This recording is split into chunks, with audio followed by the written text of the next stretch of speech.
नमस्कार। आज का मोटिवेशनल वीडियो है, जीवन का मकसद रखो फिर देखो। जीवन, पूरा जीवन जो है वो मकसद से जुड़ा हुआ है। मकसद क्या है? पहला परिवार जो है वो एक व्यक्ति के लिए परिवार बहुत महत्वपूर्ण है। ये जीवन का मकसद है, यानी उसको परिवार के लिए सब कुछ करना है। दूसरा मकसद क्या है? अपने लिए कुछ करना है। अपने लिए क्या? अपने खाने पीने के लिए। सबसे ज़्यादा व्यक्ति अपने खाने पीने के लिए सोचता ही सोचता है। भाई कुछ भी ना हो, लेकिन व्यक्ति को भोजन तो चाहिए, चाहे वो सड़क पर हो या फिर वो महल के अंदर हो। बिना भोजन के उसका जीवन चलेगा नहीं, तो उसके लिए भोजन का होना ज़रूरी है, पानी का होना ज़रूरी है। मकसद है ना कि भूख लगेगी तो खाना चाहिए। खाने की का क्योंकि मकसद है, इसलिए आप उसको ढूंढने निकल जाते हैं। चाहे वो आपको मांग के लेना पड़े, झपट के लेना पड़े, मेहनत करके लेना पड़े, अच्छी तरह से प्राप्त हो, किसी भी तरीके से प्राप्त हो, लेकिन क्योंकि खाना आपके लिए मकसद है, बिना खाने के आप जीवित नहीं रह सकते। आप उसके लिए काम करेंगे ही करेंगे। इसी तरीके से आपको आपके परिवार की ज़रूरत होती है। आपका परिवार आपके लिए महत्वपूर्ण होता है, इसलिए आप किसी और जगह कोई और व्यक्ति के साथ कोई दुर्घटना घट जाए, आपको कोई फर्क नहीं पड़ता। दुर्घटना घटी, ज़्यादा से ज़्यादा होगा, आप उसके लिए थोड़ा दुख व्यक्त कर देंगे, आप वापस लौट के आ जाएंगे। कोई मदद कर सकते हैं आप, यदि अच्छे इंसान हैं तब आप ये बातें कर सकते हैं। यदि अच्छे नहीं है तो आपको उससे उतना भी नहीं करेंगे। लेकिन ये आप वही चीज़ आपके परिवार के लिए हो, आपकी पत्नी बीमार हो, आपकी माँ बीमार हो, आपकी पत्नी को किसी चीज़ की ज़रूरत हो, आपकी माँ को किसी चीज़ की ज़रूरत हो, आपके बच्चे को किसी चीज़ की ज़रूरत हो, आप भागते हैं उसको पूरा करने के लिए। क्यों पूरा करें? उस चीज़ को, जिस चीज़ की ज़रूरत है उसके पूरा करने के लिए आप जाते हैं, लेकर के आते हैं किसी भी तरीके से। वो जीवन में ऐसी भी हो सकती है कि केवल ज़रूरत नहीं है कि कोई, मतलब कोई विशेष उद्देश्य से जुड़ी हुई, ऐसा नहीं है, लेकिन है ज़रूरत। बहुत सारे समय पर देखा गया है, माँ ने कहा मुझे रात को 1 बजे दूध चाहिए और दूध नहीं है घर के अंदर। अब माँ की आवश्यकता है, और माँ को यदि बेटा प्यार करता है तो वो फिर कहीं ना कहीं से व्यवस्था करने की सोचेगा, चाहे अंधेरा भी नहीं देखेगा, डर भी नहीं देखेगा, भय भी नहीं देखेगा, चला जाएगा। माँ बीमार है, चाहे रात में 1 बजे हो, 2 बजे हो, चाहे डर का समय हो, चाहे असुरक्षा की भावना हो, लेकिन माँ बीमार है और माँ को कुछ भी हो सकता है। ऐसे समय पर व्यक्ति अपनी सुरक्षा भी छोड़ देता है और चल देता है। कोई और इसी तरह की और कोई घटना आपके साथ जुड़ी है तो आप उसको छोड़ नहीं सकते, आप उसके लिए काम करते हैं। तो आपका मकसद जुड़ा है उसमें। मकसद क्या है? आपका परिवार आपको चाहिए, चाहिए आपको आपका परिवार। बिना परिवार के आप रह नहीं सकते। आपको अपने परिवार से प्यार है, अपनी माँ से प्यार है, अपनी पत्नी से प्यार है, अपने बच्चे से प्यार है, अपनी बहन से प्यार है, चाहिए। इसलिए आप उससे जुड़े हुए हैं। इसी जिन जिन चीज़ों से आपका मकसद जुड़ा हुआ है, उन उन चीज़ों के लिए आप जीते हैं। लेकिन समझने वाली बात यह है, जब ये मकसद अच्छी चीज़ों के लिए होता है तो इसके लिए आप जो कुछ करते हैं उसका रिजल्ट बहुत अच्छा आता है, उसका रिजल्ट भी बहुत अच्छा आता है, उसका परिणाम बहुत अच्छा मिलता है, उससे दुआएं दुआएं बरसती हैं। लेकिन जब ये मकसद किसके लिए हो जाए कि जी ये मकसद इसलिए हो जाए कि आप सिर्फ अपना ही सोचें, सिर्फ अपने लिए ही काम करें,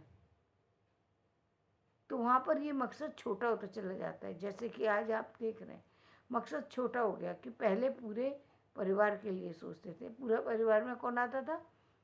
पूरे परिवार में आते थे माता पिता, माता पिता से जो भाई बहन जो जुड़े हुए हैं, अपने रक्त संबंध से जुड़े हुए जो भाई बहन हैं, वो महत्वपूर्ण थे। अपने चाचा चाची, उनके बच्चे, ताई, उनके बच्चे, बहन, अपनी बुआओं के बच्चे, अपने और परिवार के बच्चे, वो सब जुड़े हुए होते थे। तो उन सब से व्यक्ति कनेक्टेड था।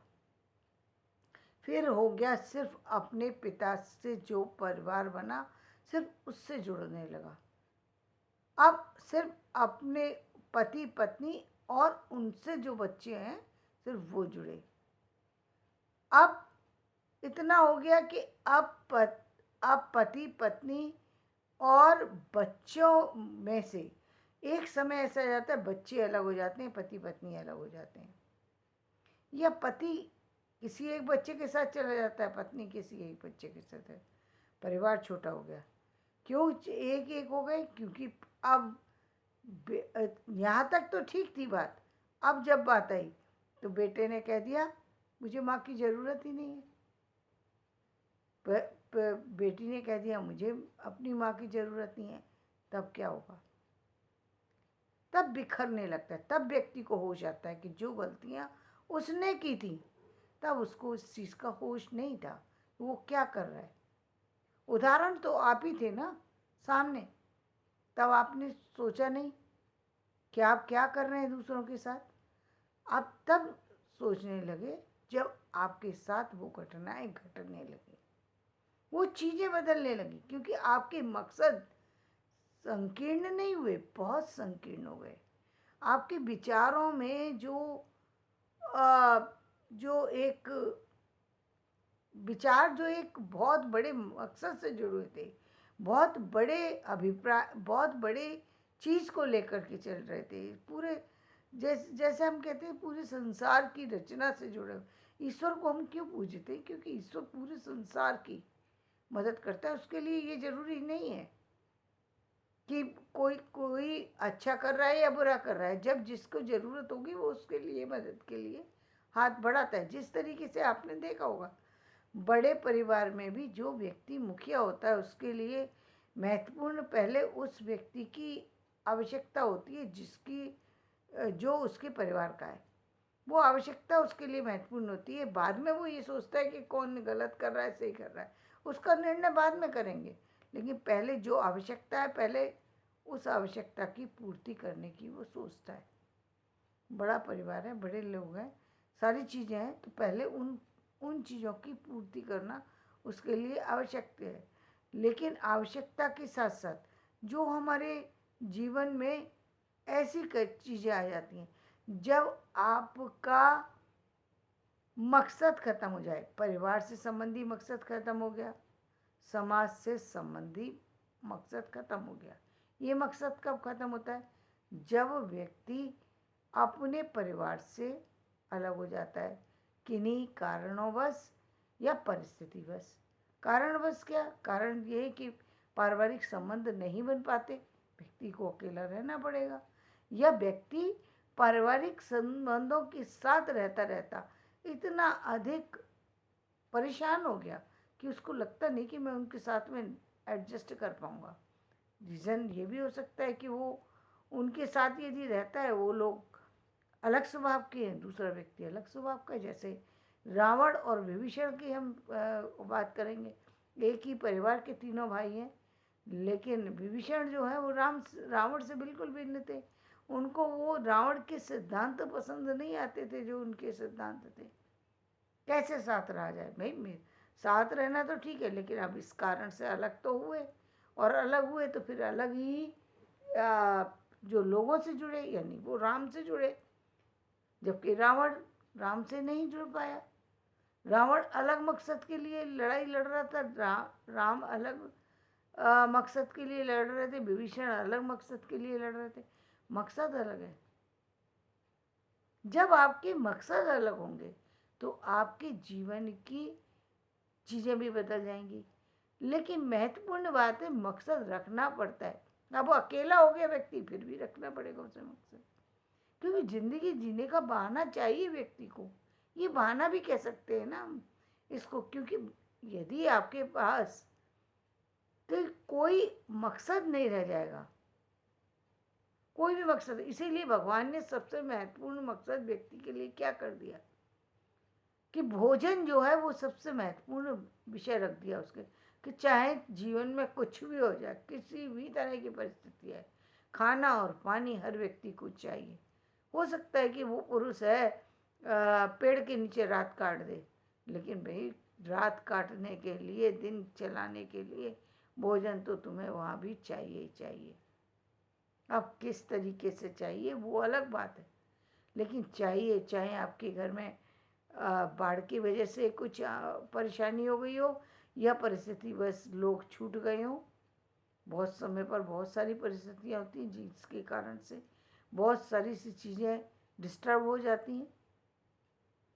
तो वो चाहे कारण उस तरीके के हों, चाहे कारण इस तरीके के हों, लेकिन व्यक्ति को फिर भी मकसद से जुड़ा रहना पड़ता है। और ये मकसद ईश्वर का बनाया हुआ है कि उन्होंने ऐसा मकसद व्यक्ति को जीने के लिए दे दिया। पहला मकसद यही दिया कि भाई तुम्हें अपने अपने खाने की व्यवस्था करनी ही पड़ेगी, और ये मकसद ऐसा बना दिया कि जिसके लिए व्यक्ति को श्रम करना ही पड़ता है। व्यक्ति को क्या, पूरे संसार में जीव मात्र को जो है श्रम करना पड़ता है।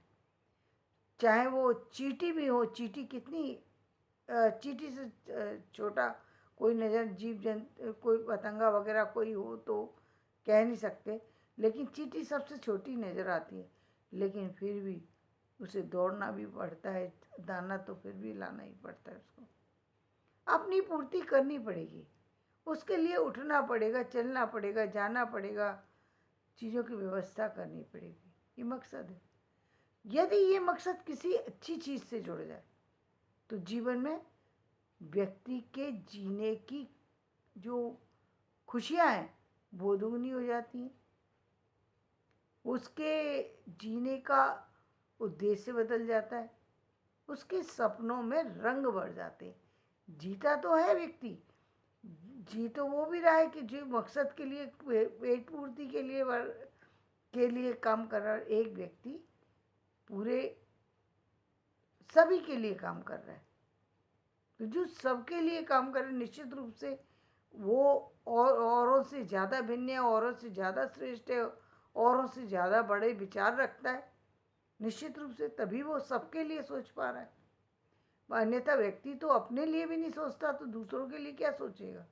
उसके तो अपने लिए बहुत सारे संसार में ऐसे लोग हैं जो मनुष्य हैं तो, लेकिन मनुष्य की कोई भी जो आदत होनी चाहिए उनके अंदर, वो मनुष्यता की कोई भी आदत नहीं है। कई बार हम कह देते हैं कि इस व्यक्ति को जो है ये इस व्यक्ति को बहुत ज़रूरत है, लेकिन सच्चाई ये है कि वो व्यक्ति उतनी बड़ी दुर्दशा पर इसलिए पहुंचा कि या तो उसके परिवार ने उसको बचपन में ध्यान नहीं दिया, बहुत सी कहीं ना कहीं व्यक्ति से कुछ लापरवाही हुई, जिससे व्यक्ति ऐसी दशा में पहुंच गया कि अब वो पशुवत जीवन जी रहा है। यानी चाहे या तो वो शरीर से असक्त हो गया, या फिर शरीर से असक्त नहीं है, लेकिन उसको आलस्य, इतना अधिक आलस्य है वो उठ ही नहीं सकता, चल ही नहीं सकता, किसी काम को कर ही नहीं सकता। आदत पड़ गई, दूसरे ला करके देंगे तभी हम जो है अपना वो काम चला पाएंगे।